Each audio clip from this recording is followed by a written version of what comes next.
At 19:30 on December 7th, 1942, off the dark, winter-swollen mouth of the Gironde River, the British submarine HMS Tuna broke the surface just long enough to release its most fragile cargo. 10 men, 5 folding canoes made of canvas and wood. No air cover, no backup force, no extraction plan. Each man carried a paddle, a handful of limpet mines, and the quiet understanding that statistically, most of them would never come back. They were Royal Marines, members of a unit so obscure it barely existed on paper, ordered to do something no modern navy had ever attempted: paddle more than 70 miles upstream into occupied France and attack a heavily guarded German port from the inside. The target was Bordeaux, one of Nazi Germany's most valuable Atlantic harbors, packed with merchant ships feeding the Reich's war machine. The method was absurd: canoes against patrol boats, silence against searchlights, human muscle against tides, cold, exhaustion, and time. As the first canoe slipped into the black water, the temperature hovered just above freezing. The current was already against them, and from that moment on, the mission's greatest enemy was not German soldiers, not guns, not even detection, but the river itself. So why would 10 men accept a mission that offered almost no chance of survival? What chain of decisions, desperation, and belief led them to paddle willingly into what history would later describe as one of the most daring raids of the Second World War? And if only 2 would live to tell the story, was this operation truly a success, or simply a beautifully planned sacrifice? By the winter of 1942, the Second World War had entered a brutal phase of attrition. On land, Axis and Allied armies were locked in grinding campaigns from North Africa to the Eastern Front. In the air, bombers crossed continents nightly. But beneath all of it, quiet, constant, and decisive, ran the war at sea. The Battle of the Atlantic was not a single clash, but a prolonged struggle over supply lines, fuel, food, and raw materials. Whoever controlled the oceans controlled the war's bloodstream. For Nazi Germany, ports along the French Atlantic coast were lifelines. After the fall of France in 1940, cities like Brest, Saint-Nazaire, Lorient, and Bordeaux became critical hubs where merchant ships unloaded cargo from occupied Europe and beyond, and where U-boats found shelter, repairs, and resupply. Among them, Bordeaux held a special strategic value. Situated far inland along the Gironde estuary, it was naturally protected from direct naval attack. Its distance from the open sea made it difficult for Allied aircraft to strike accurately, especially before long-range bombers became widely available. To German planners, Bordeaux felt secure, almost untouchable. By late 1942, Allied intelligence had identified Bordeaux as a key node in German maritime logistics. Merchant vessels anchored there transported oil, rubber, and strategic materials essential for sustaining the Reich's war economy. Destroying ships in Bordeaux would not merely sink hulls, it would disrupt schedules, force rerouting, strain already stretched German defenses, and, perhaps most importantly, shatter the illusion that any occupied port was safe. But traditional options were limited. A large-scale bombing raid risked civilian casualties and uncertain results. A naval assault was impossible. German coastal defenses and patrols dominated the approaches. Submarines could observe, but not strike inside the harbor. This strategic deadlock produced a dangerous idea. If Bordeaux could not be attacked from the air or sea, it would be attacked from the river. The concept was radical even by wartime standards. Small teams would infiltrate occupied France using stealth rather than firepower. They would rely on darkness, tides, and human endurance instead of ships or planes. The mission would be surgical, precise, and almost certainly fatal for many involved. At the same time, Britain itself was undergoing a transformation in how it fought wars. After early defeats and narrow escapes, British command increasingly invested in special operations. Units like the Commandos and the Special Operations Executive were tasked with missions that prioritized disruption over territory, psychological impact over immediate tactical gain. These operations accepted high risk in exchange for outsized strategic effect. Operation Frankton would be born from this mindset. German defenses along the Gironde reflected confidence rather than paranoia. Patrol boats monitored the river. Shore sentries guarded key points. Searchlights swept the water at night. But the idea that enemy soldiers might arrive silently, paddling low in the water, seemed implausible. German doctrine prepared for bombers and warships, not canvas canoes. This gap between expectation and reality would become the operation's narrow window of opportunity. Yet the environment itself posed an even greater threat than German guns. The Gironde estuary is wide, tidal, and unforgiving. Strong currents reverse direction with the tide. Winter temperatures drain body heat rapidly. Any capsize could mean death within minutes. Navigational errors of even a few hundred meters could expose the raiders to patrols or leave them stranded in marshland. Every variable, tide tables, moonlight, weather, had to align perfectly. And even if everything went right, the men would still have to escape on foot through occupied territory after completing the attack. This was the strategic reality behind Operation Frankton, a high-value target, limited conventional options, and a growing belief that small groups of determined individuals could change the course of events in ways fleets and armies sometimes could not. But strategies do not execute themselves. They require people, men willing to step into freezing water, knowing the odds, and go anyway. Who were these men? How were they chosen? And what kind of mindset does it take to volunteer for a mission where survival is almost an afterthought? The men selected for Operation Frankton were not chosen for fame, seniority, or decorated service records.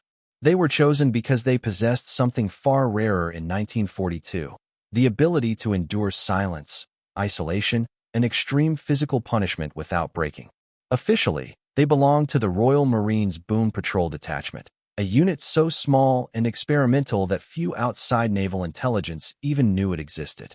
Unofficially, they were being shaped into a new kind of weapon, human instruments of infiltration, expected to survive where machines could not. At the center of this concept stood Major Herbert George "Blondie" Hassler, a career Royal Marine officer whose war had already taught him that conventional thinking often failed first. Hassler had joined the Royal Marines long before the war turned global.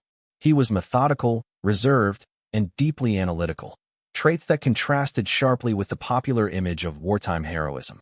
Early in the conflict, he had been captured during operations in North Africa, only to escape captivity through patience and careful planning rather than force. That experience left a permanent mark. He came to believe that survival in modern war depended less on firepower and more on discipline, timing, and the ability to remain invisible. When British planners began discussing unconventional maritime raids, Hassler immediately understood both their potential and their cost. The idea of attacking enemy shipping from within a harbor was not entirely new, but doing so with folding canoes, carried by submarine and paddled hundreds of kilometers through hostile territory, bordered on the absurd. Hassler did not dismiss it. Instead, he refined it. He studied river currents, tidal charts, and harbor layouts. He evaluated equipment not for comfort, but for silence. He accepted a core truth early on. This mission would succeed only if it ignored nearly every instinct soldiers were trained to rely on. Speed would be slow. Firepower would be minimal.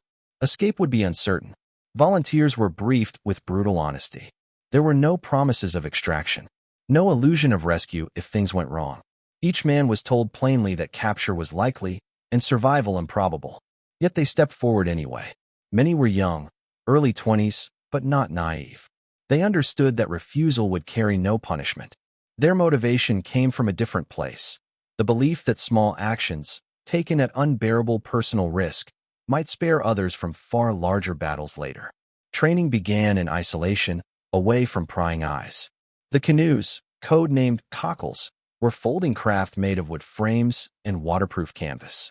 They were light enough to carry, but fragile, unstable, and dangerously exposed to cold water. Capsizing was not hypothetical, it was expected. The men trained repeatedly in freezing conditions, learning how to right their canoes in darkness, how to paddle silently without splash, how to navigate using landmarks barely visible at night. They trained until muscle memory replaced conscious thought, because exhaustion would erase thinking altogether. Each canoe carried 2 men, minimal rations, navigation tools, and limpet mines, small, magnetized explosive charges designed to attach to a ship's hull below the waterline. The mines were simple in appearance, but deadly in effect. Timers could be set, allowing the raiders to escape before detonation. But placing them required approaching enemy ships closely, often in well-lit harbor areas, while remaining unseen. One mistake, a dropped paddle, a cough, a splash, could end everything instantly. Psychologically, the pressure was relentless. Unlike conventional operations, there would be no noise to mask fear, no chaos to distract the mind. The men would paddle in near-total silence for hours, sometimes days, with nothing but the sound of water against canvas and their own breathing. Fear would not come in bursts. It would seep in slowly, filling every gap. Hassler understood this and structured leadership accordingly. Orders were minimal. Trust was absolute. Each pair of men was expected to function independently, knowing that separation was not a failure, but a likely outcome. Among the team was Marine Bill Sparks, Hassler's closest partner, whose calm demeanor complemented Hassler's precision. Others came from varied backgrounds: dock workers, fishermen, factory laborers, men accustomed to physical hardship rather than polished parade ground soldiering. What united them was not ideology, but acceptance.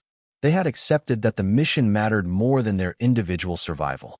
As the departure date approached, preparations intensified. Final briefings were conducted without ceremony.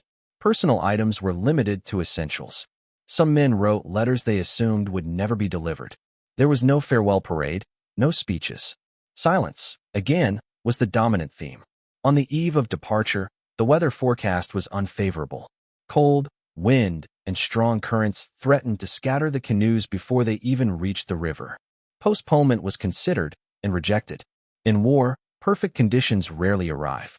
Waiting risked losing the opportunity entirely. When the men boarded HMS Tuna, they did so knowing that once the submarine submerged, the world above would disappear. For days, they waited in cramped conditions, sharing recycled air and unspoken thoughts. The submarine was not merely transport. It was the last safe place they would know. Hassler reviewed tide tables one final time, committing them to memory. When the submarine finally rose to the surface near the Gironda, there would be no second chances. What drove them forward was not confidence in success, but commitment to purpose. They believed that even partial success, one ship damaged, one schedule disrupted, could ripple outward in ways impossible to predict. This belief was not romantic. It was calculated. And yet, beneath the calculations lay something deeply human. The desire to prove that courage still mattered in a mechanized war increasingly dominated by machines. As the hatch of HMS Tuna opened on the evening of December 7, 1942, the men did not know how many of them would survive the night, let alone the mission. They knew only that the river ahead was cold, hostile, and unforgiving, and that turning back was no longer an option. The operation had moved beyond planning. It had become reality. Midnight, at precisely 1930, December 7, 1942, HMS Tuna surfaced briefly in the churning darkness off the mouth of the Gironda estuary. There was no dramatic pause, no final speech. The sea was already working against them. One by one, the folding canoes were assembled on the submarine's casing, their canvas skins stretched tight with numb fingers. The temperature hovered just above freezing. The wind cut low across the water. As each canoe was lowered, the river's current seized it immediately, tugging as if testing resolve. When the last pair pushed off, the submarine slipped away and vanished beneath the surface. From that moment on, the 10 men were alone. No radio contact, no possibility of support, and no way back. 012. The first minutes were deceptively calm. Paddles dipped shallowly, deliberately, barely disturbing the surface. The men kept close to the estuary's edge, using the darkness of the banks to shield their silhouettes. But the Gironda is not a river that tolerates hesitation. Its tidal flow surged faster than anticipated, twisting the canoes sideways, forcing constant micro-corrections. Already, the cold began to gnaw at fingers and forearms. Water seeped into boots. Silence became effort. 028. The wind strengthened. Whitecaps formed where none should have existed, so close to shore. One canoe, its occupants fighting the current, was suddenly pushed broadside. A wave broke over the gunwale. The canoe wobbled, recovered, then vanished briefly into darkness. No signal followed. No shout. In the blackness, It was impossible to know whether the men had regained control or capsized. Hassler, paddling ahead, made a decision that would define the rest of the night. The mission would continue regardless of losses. Stopping to search would doom everyone. 0:45, the estuary widened, exposing the canoes to open water conditions far harsher than expected. Arms burned. Shoulders tightened. The men had trained for exhaustion, but training did not reproduce the way cold crept inward, dulling sensation, slowing reaction time. Another canoe fell behind, its progress visibly faltering. The distance between pairs increased. The carefully planned formation dissolved into isolated struggles against the river. 0:52, a second canoe disappeared. There was no explosion, no gunfire, only absence. Two men, erased by water and darkness. The psychological impact was immediate and brutal. The realization settled in. They were losing men without ever seeing the enemy. This was not combat as soldiers understood it. There was no target to hate, no action to counterattack. Only the relentless arithmetic of time and distance. 1:10, German patrol boats moved along the river farther inland, their engines audible but distant. The sound forced the remaining canoes closer to the bank, scraping silently through reeds and mudflats. Here, navigation became treacherous. One wrong turn could beach a canoe, leaving its crew exposed at dawn. Hassler relied on memory, counting bends in the river, matching shadowed outlines to maps studied months earlier. Every decision was made under pressure, knowing that fatigue was eroding judgment with each minute. 1:40. The first shore sentries appeared, dark figures against dim lantern light. The canoes froze in place, paddles held midair. Breathing slowed. For long seconds, nothing moved. The sentries passed without raising alarm. It was a small victory, but one that carried enormous psychological weight. The men were inside occupied France now, unseen but profoundly vulnerable. The river had not defeated them yet. Neither had the enemy. 2:05. Only 3 canoes remained in motion. Of the original 10 men, several were unaccounted for, likely lost to the estuary. No one spoke. Communication was reduced to hand signals and brief nods. Muscles trembled from sustained effort. Waterlogged clothing added weight, dragging bodies downward with every movement. The men were no longer thinking in terms of hours, only in strokes of the paddle. 2:30, as the river narrowed approaching Bordeaux, the water calmed slightly, but danger increased. Harbor lights glowed faintly ahead, reflecting off low clouds. Industrial silhouettes, cranes, warehouses, masts, rose from the darkness. German defenses thickened here. Patrol routes overlapped. Searchlights swept slowly, methodically, pausing just long enough to remind the men how exposed they truly were. One sweep lingered dangerously close to a canoe hugging the shadow of a pier. The light moved on. No alarm sounded. 2:55, Hassler and Sparks reached their assigned sector. The harbor loomed above them, massive hulls anchored in rows, steel sides towering over fragile canvas boats. This was the moment everything had been building toward. The paddles were secured. Movement slowed to inches. Each limpet mine was armed with trembling fingers, timers set by touch rather than sight. The men slipped beneath the ship's hulls, feeling for metal, attaching explosives below the waterline where detection was least likely and damage most severe. 3:10, one by one, the charges were placed. The work was methodical, almost calm, despite the stakes. There was no time to admire success. The timers were ticking. As silently as they had arrived, the remaining canoes withdrew from the harbor, turning away from the ships that would soon erupt in flame and steel. Behind them, Bordeaux slept, unaware that its illusion of safety had already been shattered. 3:30, exfiltration was never meant to mirror insertion. The men abandoned their canoes upriver, transitioning to escape routes planned on paper but uncertain in reality. They split up, moving on foot through occupied territory, hoping to reach neutral Spain. Some would be captured within days. Others would die of exposure. Only 2 men, Hassler and Sparks, would eventually make it to safety, aided by members of the French resistance. When the mines detonated hours later, German authorities were stunned. Ships burned. Hulls flooded. Confusion spread through the port. But the men responsible were already gone, or dead. The raid had succeeded tactically. Strategically, it forced the Germans to divert resources, tighten security, and acknowledge a new threat.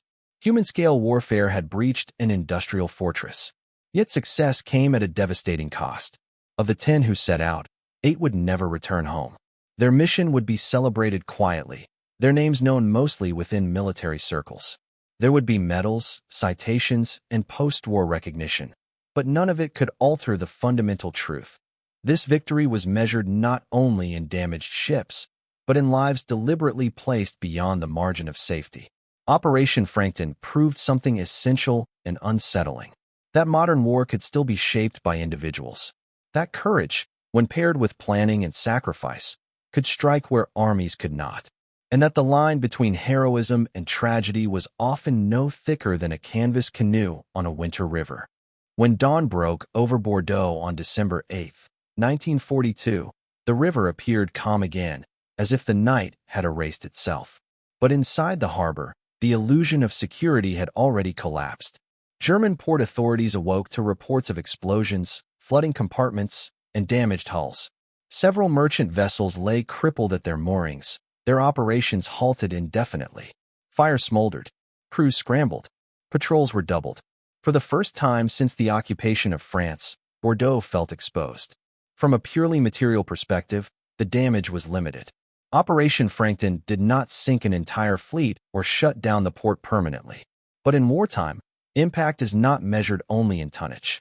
The raid forced the Germans to reallocate manpower, install additional river defenses, increase patrol frequency, and divert attention from other fronts. More importantly, it shattered a psychological assumption that inland ports, far from the reach of Allied fleets and bombers, were safe. That belief could never be fully restored. While German commanders assessed damage, the human cost of the operation unfolded quietly and brutally. Of the 10 men who launched from HMS Tuna, only 2 survived the war. Several had already died during the insertion, swallowed by the Gironda's freezing waters. Others were captured in the days following the raid. Without uniforms identifying them as conventional combatants, they were treated harshly. Some were interrogated briefly, then executed under German orders. Their deaths occurred far from cameras, far from headlines, and far from the public imagination.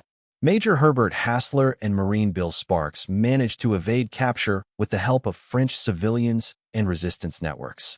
Their escape was slow, exhausting, and dependent on trust in strangers who risked their own lives to help them. Eventually, they crossed into neutral Spain and made their way back to Britain. Their return was not celebrated with parades. Instead, it was met with quiet acknowledgement.